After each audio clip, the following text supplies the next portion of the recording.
In today's video, we're going to be talking about how to start a kingdom business. I'm making this video to encourage anyone who maybe God has put a vision on your heart, an idea for a product or a brand, but you have been nervous, you have been fearful, you haven't taken the big leap of faith yet, or you just are afraid to fail. I got you. Today, I want to just share my tips and the steps that I've walked through as someone who has been an entrepreneur and a CEO of multiple businesses for over a decade now. Let's hop right into it. The first phase that you have to go through when you're starting a kingdom business, not just any business, it is the vision mapping phase. Okay. We all know the scripture that says, write the vision and make it plain. I'm sure you've heard this before, but what does that look like, right? A lot of people will tell you writing out a business plan, but I think it's more than that. I think that in vision mapping, you have to go to the vision maker, the vision giver, God Himself.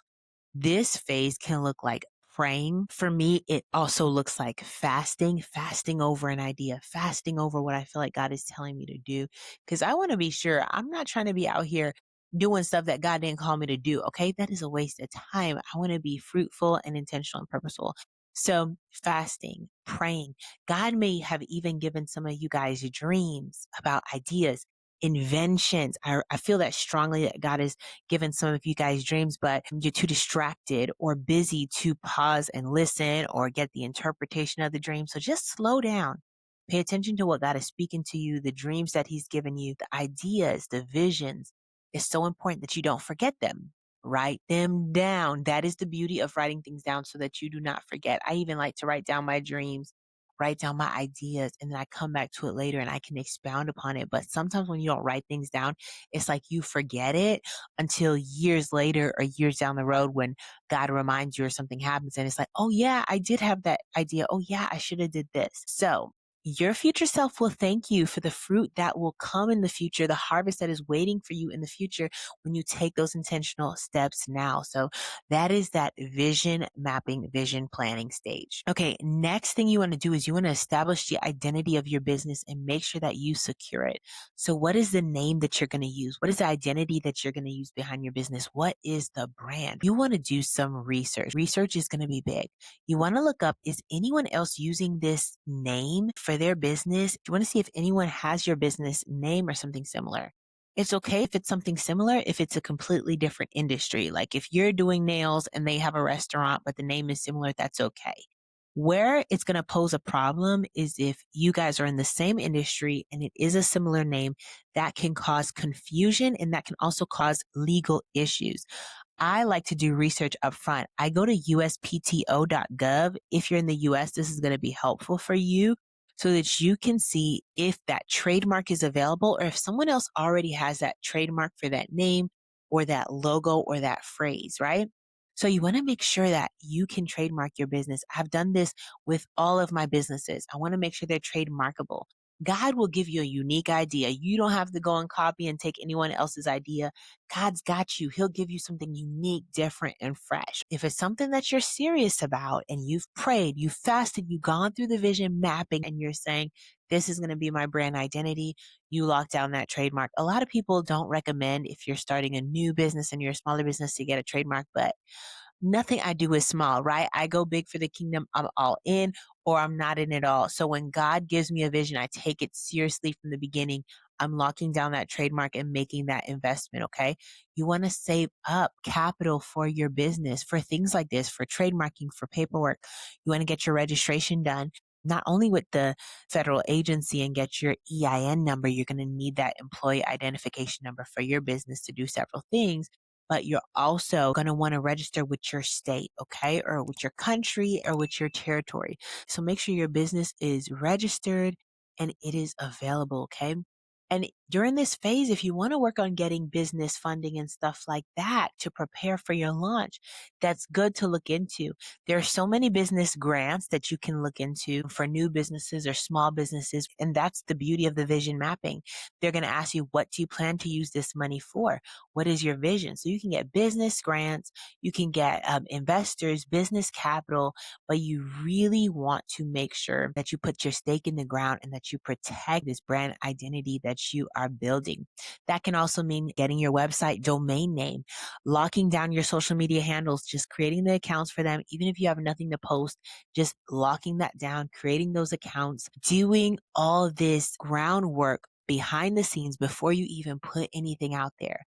You want to make sure that these things are established. So register your business, look into the trademarking, research, get your website, your domain name, your email address, your social media accounts for your business.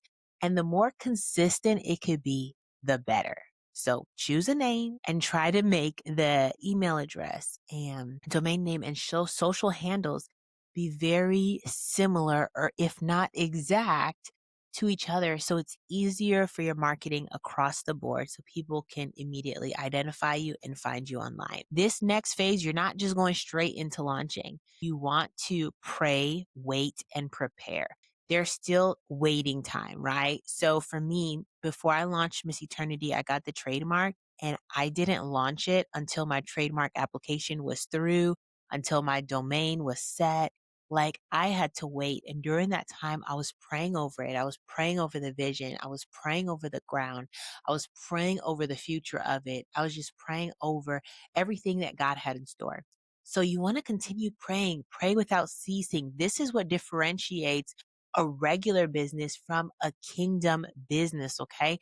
While you are in that waiting season, while you are praying, God is giving you insight and revelation and instruction and direction. You want to prepare. What are you preparing for? You're preparing for the next phase, which is going to be your launch, right? So when it's the right time, you're going to launch out your business into the world and you are going to go public. The one thing I want to say about your launch is you want to make sure that you have systems in place to be prepared for however the world wants to receive your business. Meaning, God may have a special harvest waiting for you on the other side of your launch, more than you expect. And I believe that for you. But are you prepared to receive it? Or are you going to be overwhelmed? If you launch your business tomorrow and you have some content related to your business that goes viral and you have millions of customers overnight, are you ready? Are you ready to handle the inventory? Are you ready to keep up with the emails? Are you ready to handle all the comments that come? Are you ready for everything? That is the importance of the preparation phase in advance to launching out. There has to be a preparation in place. There has to be systems that you set up to be able to receive whatever is coming next. Some of the saddest stories in business are when someone gets an opportunity that they were not prepared for, when someone gets an opportunity that they were not ready for. That's a missed opportunity because they're not able to handle that. So you want to make sure that you pray, God, expand my capacity, give me the right systems. If I need a team, help me to put the right team in place so that I can be prepared for the harvest of this next season as I launch out. Just make sure that you do your due diligence to make sure that you're prepared as you can be. And then the last thing, when your business is out there, once it's launched and God is bringing clients and he's blessing your business, do not forget to honor God. Honor God with your giving, honor God with your tithe, honor God. Let people know that this is a God-centered business, right? God gets the glory out of this business. Let people see that there is something different about you than if they went to any other person's business who is just doing it just for the money. Let them see that light in you. Be a representative. I think that we are needed in every single industry. That's the beauty of kingdom business. It's a form of ministry, right? We are needed in media. We are needed in music. We are needed in publishing. We are needed in fashion. We are needed in so many different arenas. But are you honoring God? Are you bringing God glory? When God elevates you, do not forget that he is the one who brought you there to begin with. Do not forget God. And remember that you are not working unto men. We are not working to just please people. We're not just working unto men. We are working unto our great CEO, right? We are working unto the King of Kings, the Lord of Lords. We are working unto God. So as you work your business, as you face maybe different challenges, right? Different hiccups in your business, don't be frustrated. Don't come out of character. Don't lash out. Don't act in the flesh. Don't be ruled by money. We don't work unto men. We don't work for the money. The money works for us. as we work unto God in the kingdom and we give back and sow back into the kingdom. I hope this video just gave you some tips that you can use, helped you identify where you are in the process of starting a kingdom business. Do not give up. Keep going. Keep pushing. I'm praying that God breathes on every single business that He is called to bring Him glory in the name of Jesus. Pray this video bless you. If it did, leave it a thumbs up, subscribe to my channel, and share with a friend. I'll see you in my next YouTube video. Until next time, bye.